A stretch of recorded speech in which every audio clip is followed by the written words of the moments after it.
अल्हम्दुलिल्लाहि रब्बिल आलमीन वस्सलातु वस्सलामु अला सय्यिदिल अंबियाइ वल मुरसलीन अम्मा बअद फ़अऊज़ु बिल्लाहि मिनश शैतानिर रजीम बिस्मिल्लाहिर रहमानिर रहीम अल्लाहुम्मा सल्लि अला सय्यिदिना व मौलाना मुहम्मदिन मअदनिल जूदि वल करमी व आलिहि व स्वहाबिहि व बारिक व सल्लिम सलातन व सलामन अलैका या सय्यदी या रसूलल्लाह।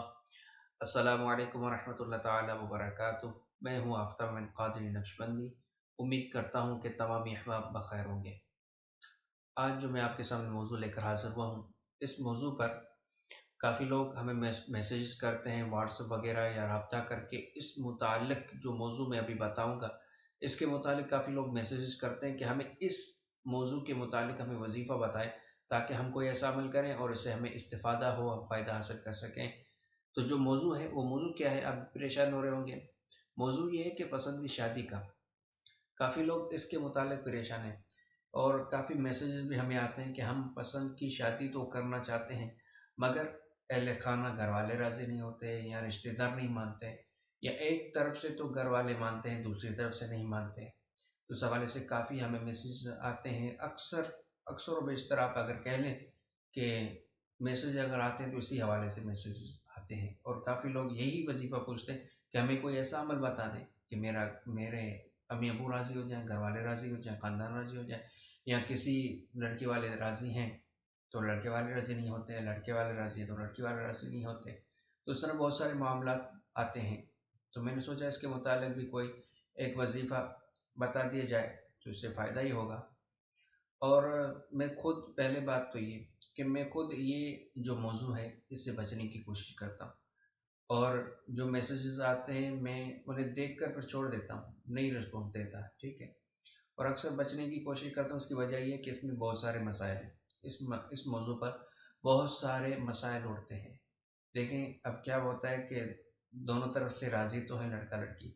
अब इसमें शरीयत और सुन्नत का भी मसला हो जाता है कि लड़का लड़की तो राज़ी हैं मगर यहाँ पे शरीयत उनको इजाज़त नहीं दे रही। मिसाल के तौर पर अब मसला क्या है कि एक लड़की जो है वो पहले से शादीशुदा है और फिर वो किसी और से उस जो मामलात हो गए, ताल्लुकात हो गए और वो उससे शादी करना चाहती। इसी तरह ये कि मर्द है, वो शादीशुदा तो है, अब अगर वो कहीं और रिश्ता करेगा तो बहुत सारे मसाइल उठेंगे, बहुत सारे मामलात हो जाएंगे। तो इस बिना पर बहुत सारे इस मौजू पर यानी कि पसंद की शादी में बहुत सारे मसाइल उठते हैं। इसी वजह से मैं इस मौजू से बचने की कोशिश करता हूँ और ज़्यादातर मैं इसके मुतालिक कोई वजीफ़ा ख़ास ऐसा नहीं बताता। मगर मैंने आज सोचा कि इसके मुतालिक वजीफ़ा बता दूं तो इससे भी फ़ायदा होगा, क्योंकि अगर आप देखेंगे यूट्यूब में भी और कहीं पे भी जो आमलीन बने बैठे हैं वो भी अपने जो बनाते हैं बोर्ड्स वगैरह, बैनर वगैरह, उनमें भी ये लिखते हैं कि मनपसंद की शादी 24 घंटों में, 72 घंटों में वगैरह वगैरह। हुदूद के खून से तावीज़ लिखेंगे तो आप 24 घंटे में पसंद की शादी हो जाएगी, घर वाले राज़ी हो जाएंगे वगैरह वगैरह। इस तरह के मामला खुराफात होते हैं, फिर पैसे तरादल लौटा देते हैं। तो इस हवाले से मैंने सोचा कि चलें एक वजीफ़ा ही बता दूं, तो इससे भी इंशाअल्लाह ताला हमारे जो परेशान हाल हैं, जो भटक रहे हैं बेचारे, उनको फ़ायदा हो जाएगा और उन्हें इसका, अगर वो ये अमल करेंगे तो जाली अमलों से भी बच जाएंगे, फिर ऑडियो से भी बच जाएंगे।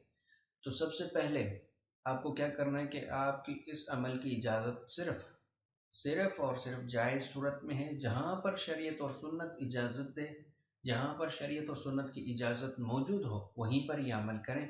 इसके अलावा किसी भी सूरत में इस अमल की मेरी तरफ से कोई इजाज़त नहीं है, ठीक है। अब देखें कि लड़का लड़की आपस में राज़ी हैं, घर वाले नहीं मानते, मनपसंद की शादी करना चाहते हैं, तो इसके लिए आप ये अमल करें कि सूरह आले इमरान की पहली 3 आयत, सूरह आले इमरान की पहली सिर्फ 3 आयत को आप रोज़ाना 41 मरतबा पढ़ें। लड़का और लड़की दोनों इस अमल को करें कि रोज़ाना 41 मरतबा सूरह आले इमरान की पहली 3 आयत जो हैं सूरह आले इमरान की, मैं कोशिश करूँगा कि वो स्क्रीन के ऊपर भी लगा दूँ। सूरह आले इमरान की पहली 3 आयत को रोज़ाना 41 मरतबा फजर के बाद पढ़ेंगे तो ज़्यादा मुनासिब वक्त है फजर के बाद का पढ़ना। अगर फजर के बाद नहीं पढ़ सकते तो इशा के बाद इस अमल को कर लें और मुसलसल 21 से 41 दिन ये अमल जारी रखें। इंशाअल्लाह ताला तमाम ख़ानदान जो भी हैं, रिश्तेदार, अहले खाना सब राज़ी हो जाएंगे और इंशाअल्लाह ताला आप जहाँ चाहते हैं आपका वहीं पर इंशाअल्लाह ताला रिश्ता हो जाएगा, इसके लिए असबाब बन जाएंगे। इसी के साथ साथ एक ये भी वजीफ़ा कर लें कि फ़जर के बाद सूरह ताहा की भी तिलावत एक मरतबा कर लिया करें और उसके बाद दुआ करें, ठीक है। और इसी के साथ साथ या हय्यु या क़य्यूम, या हय्यु या क़य्यूम, या हय्यु या क़य्यूम, इसकी इस कसरत से पढ़ें इस अमल को, या हय्यु या क़य्यूम को कसरत से पढ़ें। तो ये अमाल अगर आप करेंगे तो मैं समझता हूँ कि आपको फिर किसी आमिल के पास जाने की भी ज़रूरत नहीं है, तावीज़ वगैरह कराने की, कि हमें तावीज़ करके दे ख़ानदान राज़ी हो जाए, किसी भी अमल की ज़रूरत नहीं पड़ेगी। यही इन आमाल को अगर आप अपने मामूल बना लेंगे तो इंशाअल्लाह ताला 40 दिनों के अंदर अंदर आप इन आमाल के असरात, बरक़ात, फ़ज़ाइल खुद ही देखेंगे और इंशाअल्लाह ताला ख़ानदान वाले भी राज़ी हो जाएंगे। तो आखिर में यही अर्ज़ करूँगा कि इस क्लिप को आगे लाजमी शेयर करें, इस क्लिप को लाजमी शेयर करें। आपके सामने है कि काफ़ी लोग जो पूछते हैं वजीफ़ा यूट्यूब में भी सर्च कर लें तो काफ़ी इसके मुतालिक ही सर्च हो रहा होता है, तो ना जाने कैसे कैसे मामलात हो रहे होते हैं, आप खुद सर्च करके देख लें होंगे। तो गुजारिश ये है कि इस क्लिप को लाजमी शेयर करें। आप अच्छी नीयत से शेयर करेंगे, लोग इस पर अमल करेंगे, आपको भी सवाब मिलेगा, हमें भी सवाब मिलेगा, और जो अमल करेंगे उनको भी सवाब ज़रूर मिलेगा और वो बरक़ात भी देखेंगे। तो और अगर किसी का काम हो गया तो आपके लिए लाजमी दुआ करेगा, अगर आपके लिए दुआ करेंगे तो हमारे लिए भी दुआ करेंगे। तो ये था एक वजीफ़ा, उम्मीद करता हूँ कि आपको हमारा ये क्लिप अच्छा लगेगा। आखिर में ये अर्ज़ करूँगा हमारे इस चैनल को लाजमी सब्सक्राइब करें, बेल के आइकन क्लिक कर लें ताकि हर नया आने वाला आपको नोटिफिकेशन की सूरत में मिल जाया करे। अस्सलामु अलैकुम व रहमतुल्लाहि तआला व बरकातहू।